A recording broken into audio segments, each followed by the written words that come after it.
Agter vriende, vandag gesels ons bietjie oor die vraag of die kerk van die Here Jesus Christus beskerm moet word. En as dit dan beskerm moet word, hoe beskerm ons die kerk van die Here Jesus Christus? So, my naam is Rassie, ek is dominee in Ierland, en my ambisie en ons kerk se ambisie is om die woord van God suiwer te verkondig en dit so ook vir u te leer. So, u is op die regte plek om oor hierdie saak bietjie na te dink.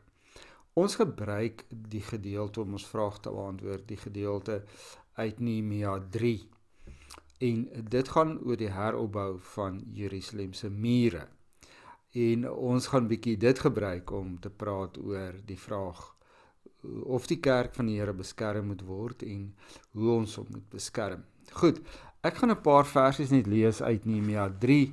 U kan die hele stukkie lees as u wil, wanneer u tyd het in die stilte tyd. Ons glo dat mense stilte tyd moet hê en dat jy 'n sekere deel van die dag moet gebruik om die Bybel te lees.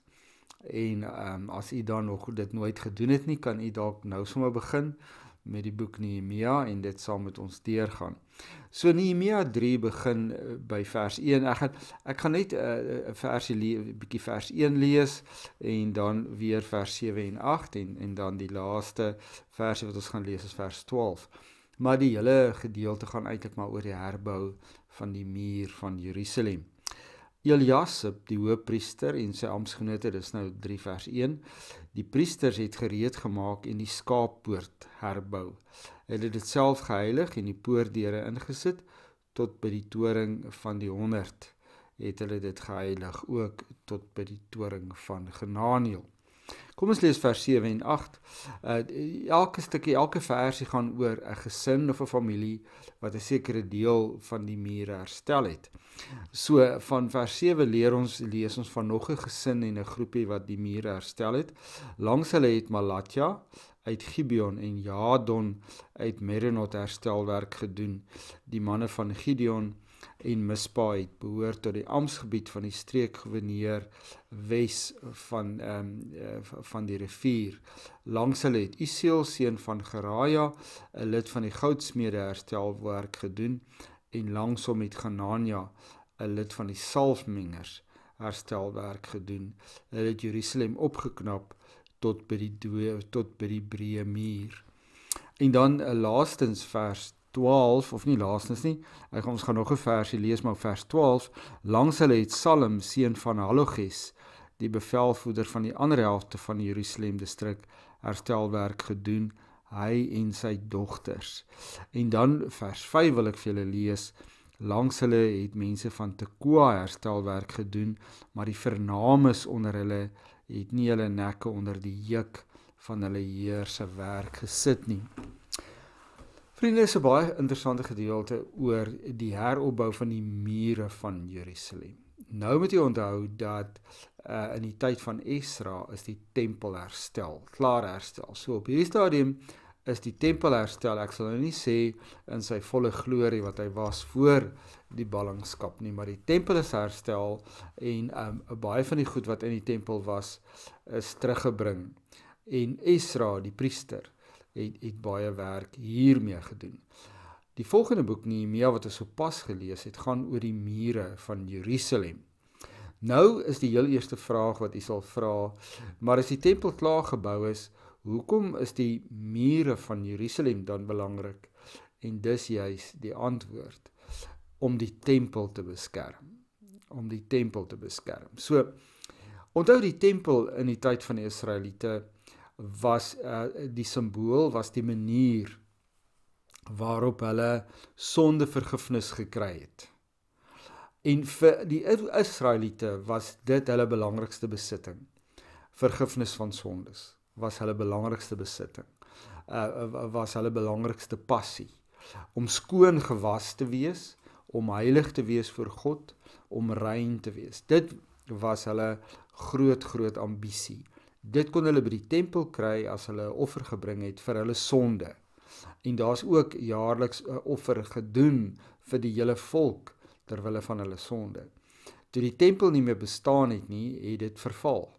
en het dit 'n leemte gelaat in die lewe van die Israeliete of die Jode dan as sulks. Vriende, so die kosbaarste ding wat 'n Jood gehad het, was die vergifnis van sonde wat hy kon kry in die tempel wanneer hy 'n offer daarheen gevat het. Dit was vir hulle die kosbaarste ding op aarde. Niks kosbaarder is dit nie. En daarom dan eenvoudig, as die tempel dan klaar is, en dit is die kosbaarste besitting wat die Jode het, dan sal hulle dit wil beskerm. En as hulle dit dan oordentlik wil beskerm, dan moet hulle 'n muur rondom die tempel bou. Want dan word daai sagte plekkie binne in Jerusalem word dan beskerm. En dis presies wat Nehemia doen. Nehemia kom om die muur van Jerusalem te herbou, sodat die stad, sy mense en natuurlik ook die tempel beskerm kan word. En in die proses het hy 'n hele klomp mense, hy het 'n weermag van mense amper as dit ware, wat saam staan om hom te help om daardie werk te doen. Nou daar's 3 soorte mense wat die werk doen.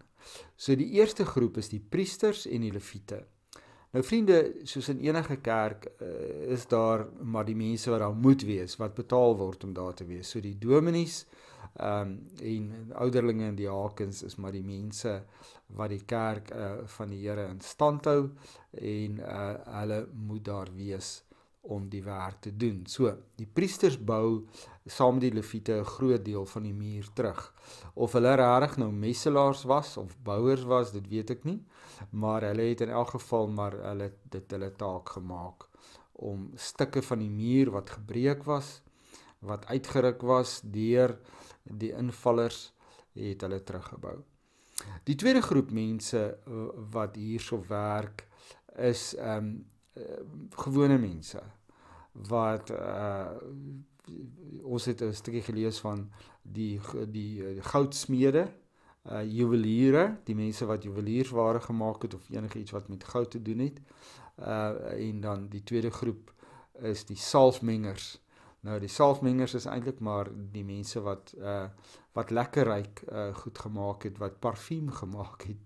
Dit is hulle wat daar so, dis mense met sagte hande wat eintlik kantoorwerke het, wat eintlik jy weet dit is nie bouers en konstruksiewerkers nie. Mense wat totaal op 'n ander manier opgelei is, maar hulle was bereid om ook aan die muur te bou. En dan was daar nog 'n persoon wat hy en sy dogters het kom help bou aan die muur. Ek weet nie of hy nie seuns gehad het nie, hy het seker klaarblyklik nie seuns gehad nie. So daar's 3 soorte mense wat aan die muur bou. Die wat daar moet wees, die gewone mense, en dan is daar 'n derde groep, en dit is ongelukkig mense wat nie opgedaag het by die muur nie. En dit is die vernames, die mense van Tekoa. Die vername mense wou nie kom bou aan die muur nie, en hulle het gedink dis benede hulle. Nou om my lang storie nou by ons vandag uit te bring, by ons vraag aanvanklik. Moet die kerk van die Here beskerm word? En hoe doen ons dit? Ja, vriende, absoluut. Die kerk van die Here is ons belangrikste besitting as God se kinders, as gelowiges. So, julle het mos gesien dat Jesus gelykenisse gemaak het oor die kerk, om te sê dis iemand wat 'n land sien, en in daai land is 'n parel, en hy gaan verkoop alles wat hy het en koop die land om die parel te kry.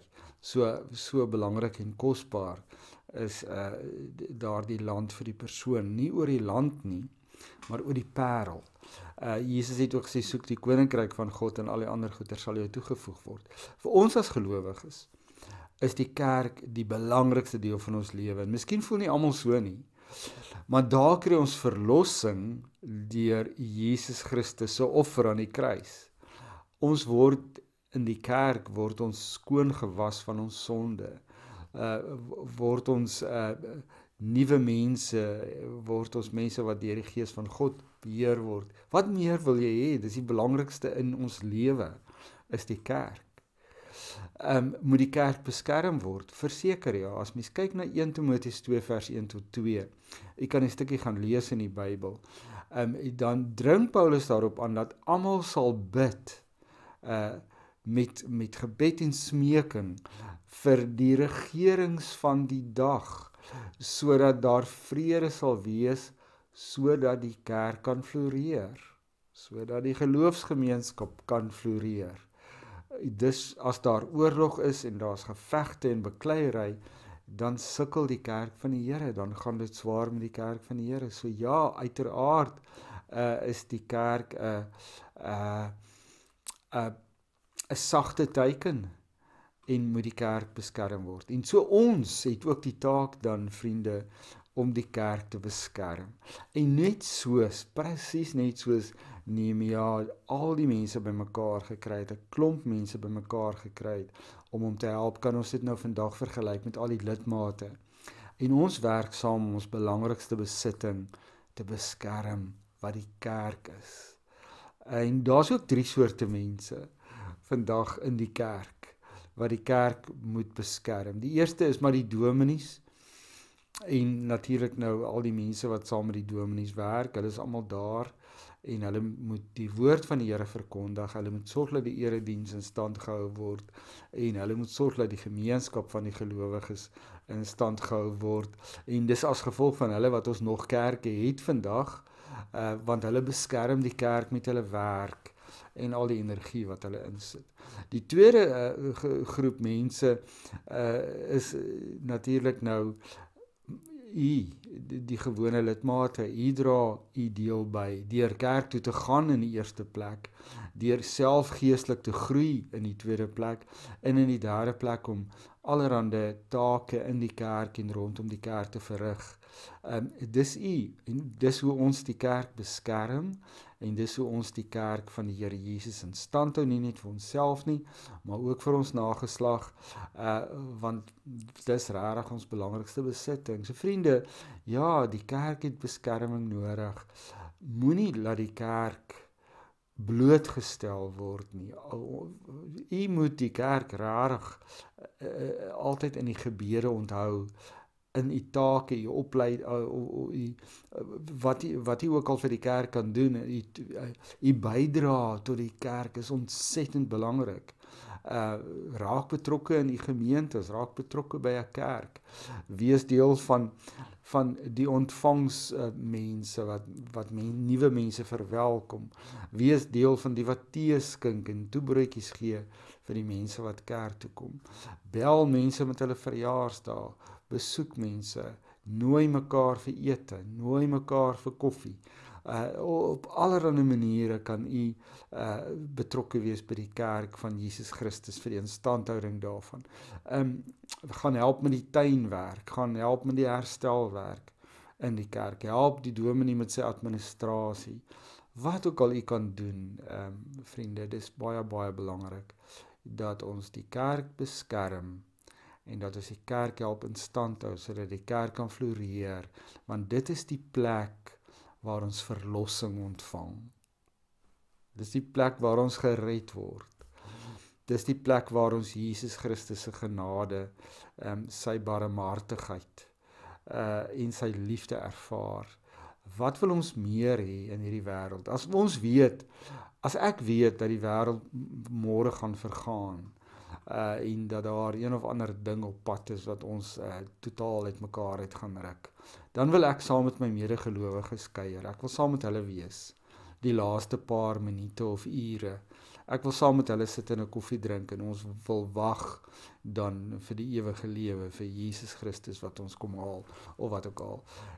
Dis waar ek wil wees. So dis hoekom dit so belangrik is, dat ons die kerk moet beskerm en onderhou, en dis hoekom u taak dan so belangrik is. En ongelukkig, vriende, het ons ook sulke mense in die kerk, soos Tekoa se mense, die vernaam is wat te belangrik is om deel te wees, om betrokke te raak, wat te belangrik is om klein werkies in die kerk te doen.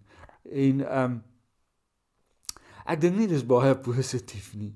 Ek dink nie sulke mense dra by tot die instandhouding van die kerk as hulle niks wil doen nie, en hulle wil nie betrokke raak nie, en hulle wil nie hulle hande laat vuil word nie, en dis benede hulle om die kerkgeboue skoon te maak en sulke dinge.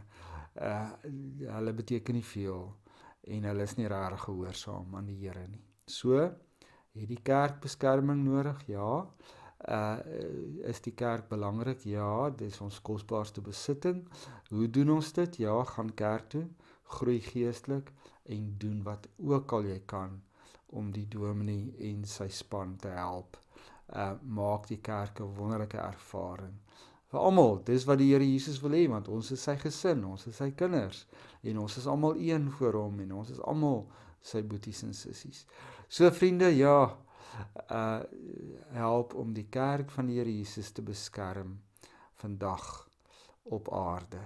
En moenie vergeet dat die woord van die Here suiwer verkondig moet word in die kerk van die Here Jesus Christus nie. Dit is 'n belangrike deel van die beskerming van die kerk.